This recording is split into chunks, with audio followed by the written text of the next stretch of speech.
సీతకి రాముడే సొంతమయ్యే చోటిది, నేలతో ఆకాశం వీయముందే వేళిది.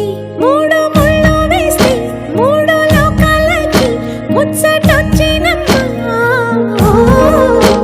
ఏడు అంగలేస్తే ఏడు జన్మాలకి వీడదీసిటమ్మా.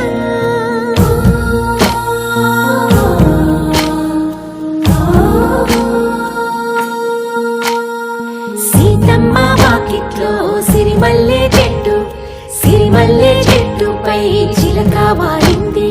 చిలకమ్మ ముద్దుగా చెప్పిందో మాట, ఆ మాట విన్నవా రామ అంటుంది. రామ రామ అన్నది ఇంకా? సీత చెప్పు నువ్వే చెప్పు. ఇంకా